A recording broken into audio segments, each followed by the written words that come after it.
I'm Riley, your host for this episode of Seeking Snowledge, a show where the Snowledge Crew chases winter, all the adventures in between. We're away from the resorts this week at Castle Peak in the Tahoe backcountry. It is unseasonably warm in Tahoe, and that's kind of where this episode came from. I was looking for what we should do when I got given this footage from Jed Kravitz and Craddock, a couple of the Snowledge ambassadors. And they were up here just absolutely shredding before this most recent rain event. So let's drop into that right now. Dropping.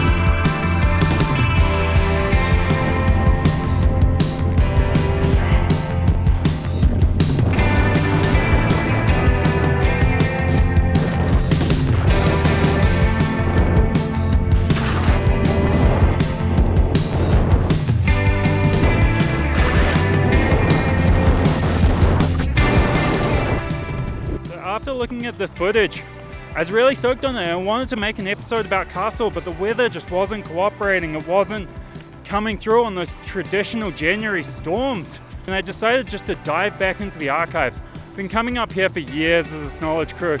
And with a bunch of the guys, I wanted to just show off what we've been doing in the past.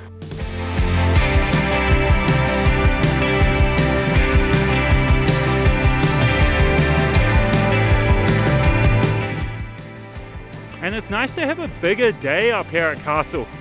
You come up from the south facing where I am now in the sunshine. There's a great snow park right at the bottom.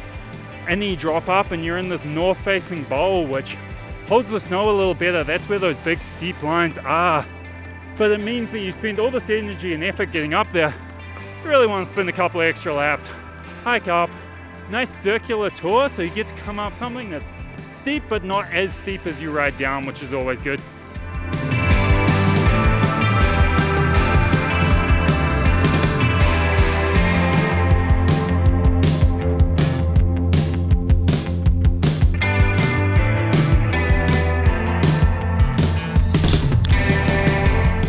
If you got 10 Tahoe backcountry locals, all know what they're doing, all spent some time up here, I think all 10 of them might have a completely different favorite line here.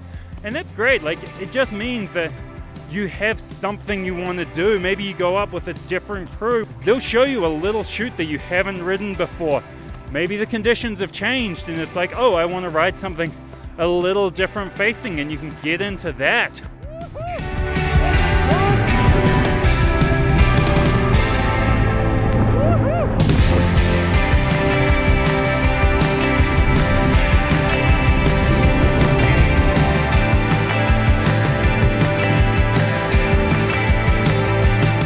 Sierra Nevada is kind of known for having just that safety factor. It can be a huge storm cycle. A couple of days later, a little bit of sunshine.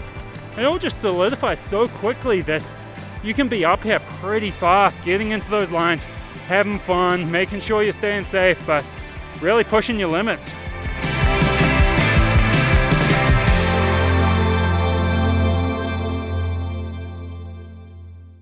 Definitely one of the most iconic peaks up here around the Tahoe Basin. You know, it's the first thing you see as you're coming up over the 80 at Donner Summit. It's really, defined, kind of rugged, flat top peak, and a bunch of fun terrain up here, both on the southeast facing aspects and over on the backside to the north, where you get some nice chalky snow, fun chutes, free ride terrain.